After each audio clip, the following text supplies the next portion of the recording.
Hello, my friends! Bom, pessoal, hoje nós vamos falar sobre passado contínuos. Fiquem aí e peguem as dicas.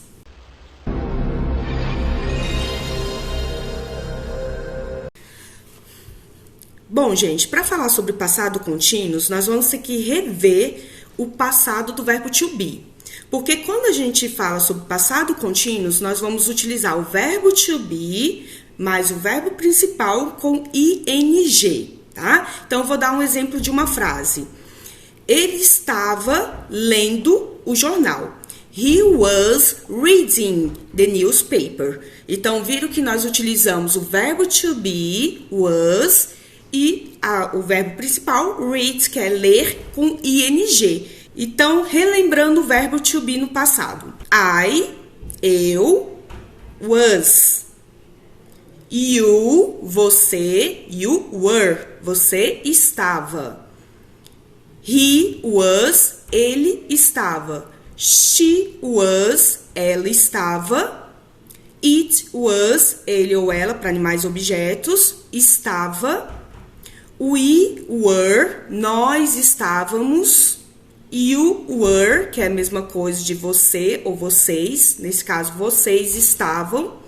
They were, eles ou elas estavam. Após a utilização do verbo to be, iremos utilizar um verbo principal. O verbo que eu utilizei no começo do vídeo foi o verbo read, que é o verbo ler. Para ficar lendo essa terminação em NDO no português, nós iremos colocar o ING. Porém, na hora de pronunciar, nós não pronunciamos a letrinha G. Vai ficar reading. Vamos utilizar outro verbo, walk. Walk é o verbo caminhar. Caminhando, nós vamos colocar o ing, vai ficar walking. Ok? Bom, pessoal, vamos a algumas regras especiais. Bom, a regra geral é colocar o ing após o verbo. Porém, temos duas regrinhas especiais. Quando o verbo terminar com e, nós vamos retirar esse e acrescentar ing. Exemplo, drive. Drive é o verbo dirigir. Então, nós tiramos o ezinho no final e colocamos o ing. Fica driving. Outra regrinha é quando o verbo termina em consoante, vogal consoante, e a última sílaba é tônica. Então, exemplo, um verbo simples, run, é uma monossílaba. Então, nesse caso, como termina em consoante, vogal consoante, dobramos a última letra, que é o N, e acrescentamos o ing, tá? Então, vai ficar running.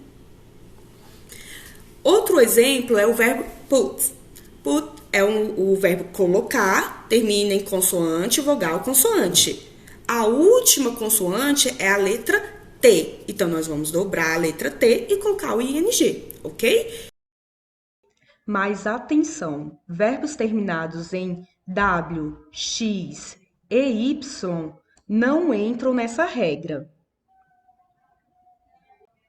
Outra coisa importante, no inglês britânico, todo verbo que não seja monossílabo e termine em L tem sua última consoante dobrada, além de receber o ing, mesmo que a sílaba tônica não seja a última.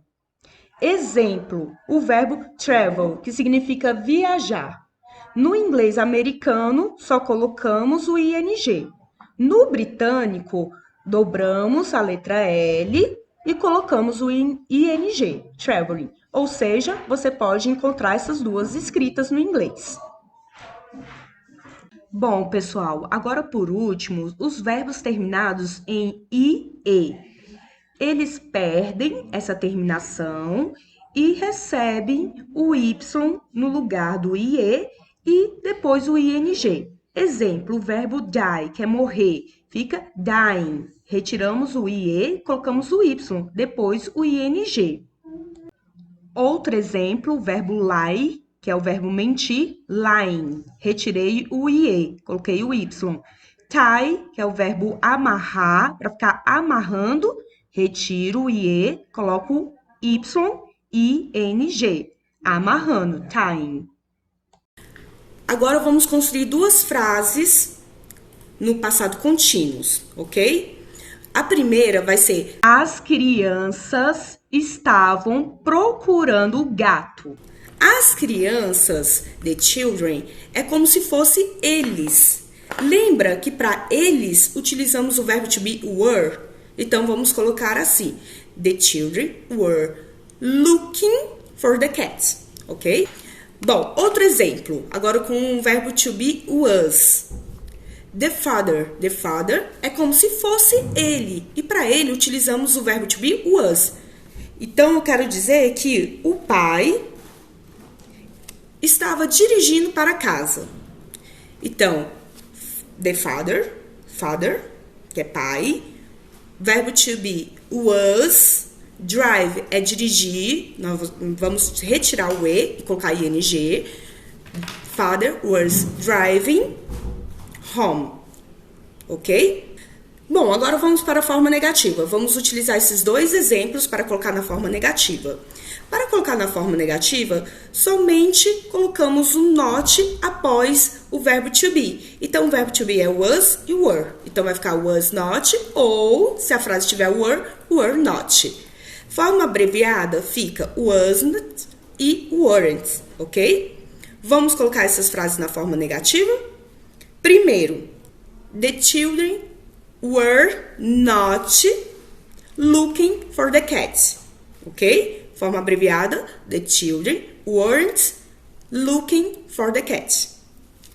Agora com o verbo to be was. Father was not driving home. Forma abreviada, father wasn't driving home.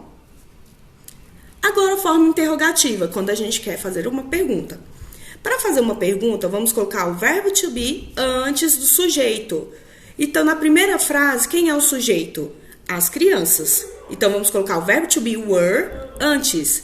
Vamos colocar assim: were the children looking for the cats? Ponto de interrogação. Ok? Coloquei were antes. Agora, com o verbo to be was. Vamos colocar was antes do sujeito. Sujeito, father. Então, vai ficar was father driving home? Ponto de interrogação. Ok? Bom, pessoal, espero que vocês tenham entendido o conteúdo, tenham gostado, deem um like e se inscrevam. Beijos e até a próxima. Bye, bye!